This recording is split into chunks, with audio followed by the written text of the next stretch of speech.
Today we're looking at the Battle of Bunker Hill. Hello, welcome to the Daily Bellringer. Please don't forget to subscribe and take a look at the questions down in the description.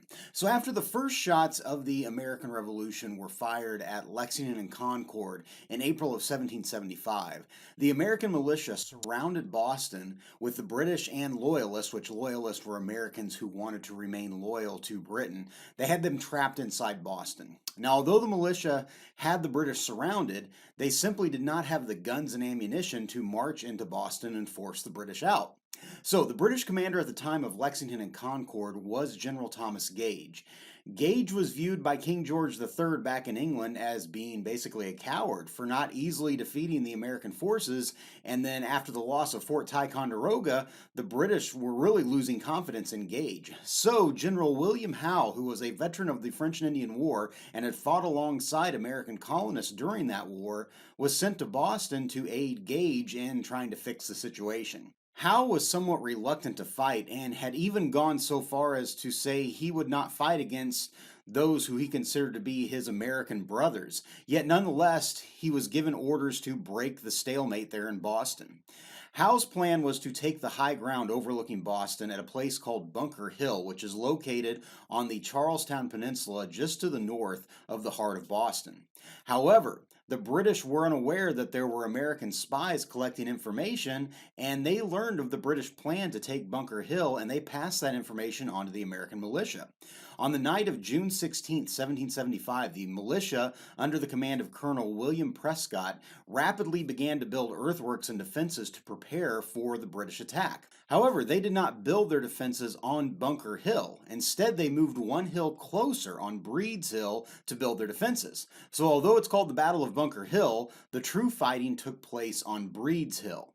At dawn on June 17, 1775, the British spotted the approximately 2,400 militiamen sitting atop Breed's Hill, and the British Navy began to bombard them with cannon fire.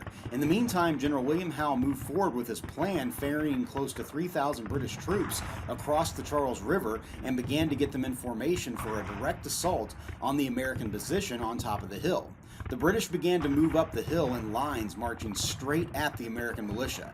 It is said that American commander Colonel William Prescott, knowing that the Americans did not have a lot of ammunition, gave his men the order to not fire until they could see the whites of their eyes.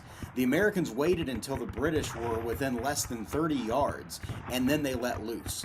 The British, having no cover as the Americans did, began to fall back as they were being cut down by musket fire.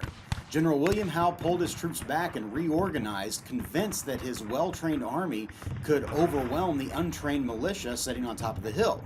Again, the British marched straight at the American line, and again, they were repulsed, suffering terrible casualties. Now, for a third time, the British reorganized in an attempt to have a direct assault on the militia position. Now they were having to step over and around fellow fallen soldiers on the battlefield. But this time, however, when the British reached the crest of the hill, the militia ran out of ammunition and were unable to hold off the attack.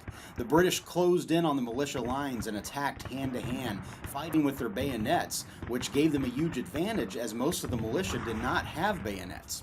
The militia retreated over Bunker Hill and fell back to Cambridge, Massachusetts, and by 5 p.m. the British had control of Bunker Hill. The Battle of Bunker Hill was a victory for the British, but it came with heavy losses. For the British, they suffered over 1,000 casualties, which are soldiers killed, wounded, or missing. Compare that to the Americans, who had 450 casualties. Among the killed in the battle was Dr. Joseph Warren, who was one of the leaders of the Sons of Liberty and the man who sent Paul Revere on his midnight ride barely 2 months before. Despite losing the battle, Americans looked at it as kind of a victory, because here was this militia that fought the most well-trained, well-equipped army in the world and inflicted so many casualties. Many Americans believe they would have won the battle if they would have simply had enough ammunition. So Bunker Hill gave Americans really a false sense of hope, believing that this war might be easy and they might, be able to win this war fairly easily. And of course, they'll find out later that's not going to be the case. For the British, this was a tactical victory as they did take the ground. However, with the number of losses they sustained, they could not push forward, and the battle did not break the siege of Boston. The British were still trapped, and by October of 1775, General Thomas Gage was removed and William William Howe took over command of British troops in North America. Now, news of the battle reached George Washington while he was in New York as he was on his way to take command of the militia around Boston and form them into the Continental Army. But that's for another episode. So with that, hopefully you learned something, and thanks for watching.